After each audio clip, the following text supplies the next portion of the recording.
L'histoire de Urashiki Otsutsuki dans Boruto. Urashiki Otsutsuki était un membre de rang inférieur de la famille principale du clan Otsutsuki. Il est envoyé pour aider Momoshiki et Kinshiki dans leur mission d'enquêter sur les allées et venues de Kaguya et de rassembler le chakra de l'arbre divin sur Terre. Arc contre Momoshiki. Après avoir été envoyé avec d'autres personnes, Urashiki arriva sur la lune après avoir finalement retrouvé Toneri. Urashiki lui dit que la famille principale avait tout observé au cours du millénaire, y compris l'incident humiliant impliquant Toneri agissant conformément au décret céleste mal interprété de son ancêtre. Notant que Toneri risquerait toujours sa vie pour la Terre et trahirait donc son clan, il révéla qu'il savait que Toneri avait fait quelque chose au fils de la princesse Byakugan. Agressé, Toneri chargea vers Urashiki mais fut immobilisé par son bâtonnet de chakra, ce qui le conduisit à utiliser le palais du roi dragon car il n'avait pas l'autorisation de tuer un autre membre du clan. Il posa ensuite ses yeux sur la terre et quitta la lune. Ayant acquis la connaissance du destin des fruits de chakra de la terre et de Kaguya lors de sa recherche,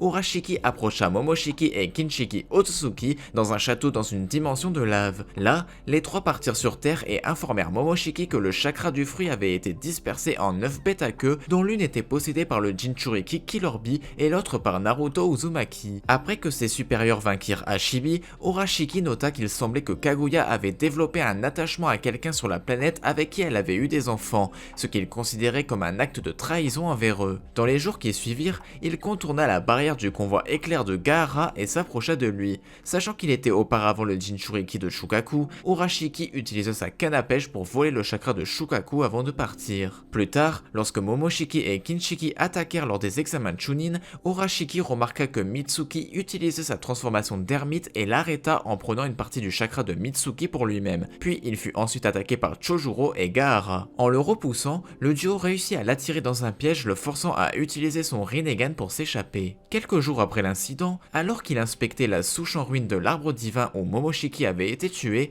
Urashiki remarqua que Boruto Uzumaki était le garçon que Toneri avait observé et qu'il pourrait constituer une menace pour le clan à l'avenir. Débattant sur l'opportunité ou non de prendre des mesures préventives, il déclara que ce serait intéressant dans les deux cas et laissa échapper un rire moqueur. Arc de l'escorte d'Ishibi. Plus tard, au pays du vent, Urashiki attaqua Gaara et Sasuke afin d'obtenir leur chakra, contrôlant plusieurs marionnettes qu'il avait volées à Toneri. Quand Boruto arriva, Urashiki commença par le cibler. Il ne réussit pas à frapper Boruto grâce à l'intervention de Sasuke, mais réussit à attraper Sasuke avec sa canne à pêche pour lui voler une partie de son chakra avant de l'envoyer dans une autre dimension. Alors qu'Urashiki tentait de voler plus de chakra à Gaara, Shinki apparut pour protéger son père. Ensuite, Shukaku apparut et attaqua Urashiki. Grâce au travail d'équipe de Shukaku et de Gaara, ils purent sceller temporairement Urashiki. Pendant que Boruto, Kankuro et Shinki étaient partis mettre Shukaku en lieu sûr à Konoha, Urashiki manipula 4 marionnettes pour atteindre sa cible. Le lendemain,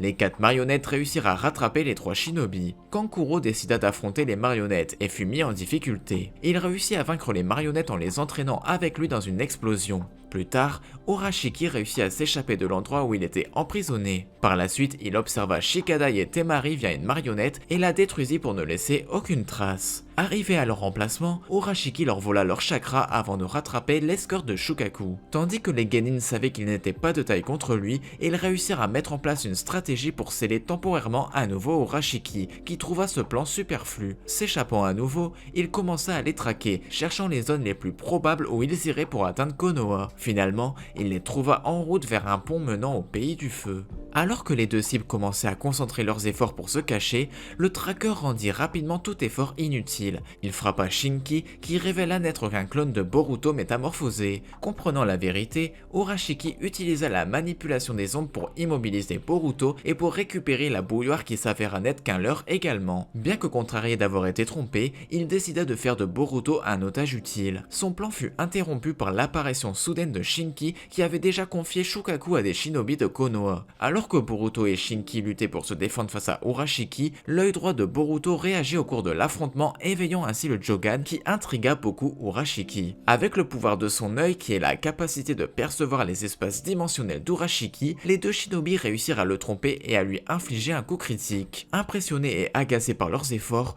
Urashiki décida de mettre fin au combat en abattant les deux shinobi, mais il fut arrêté par Sasuke. Son intervention l'obligea à se retirer. Voyage dans le passé. Plus tard, lorsque Sasuke et Boruto revinrent dans le Konoha du passé, Urashiki intervint alors pour récupérer le chakra de Kyuubi en Naruto. Il échoua finalement et se fit battre par Jiraiya, Naruto, Sasuke et Boruto. Il décida pour l'occasion d'ingurgiter son œil droit pour qu'il agisse comme un fruit de l'arbre divin, comme ce qu'il se produisit quand Momoshiki dévora Kinshiki. Il déploya sa puissance mais fut tout de même éliminé par ses ennemis. Et voilà, c'est tout pour l'histoire de Urashiki dans Boruto. J'espère que cette vidéo vous a plu, c'était Scarco, je vous dis à la prochaine, bye bye.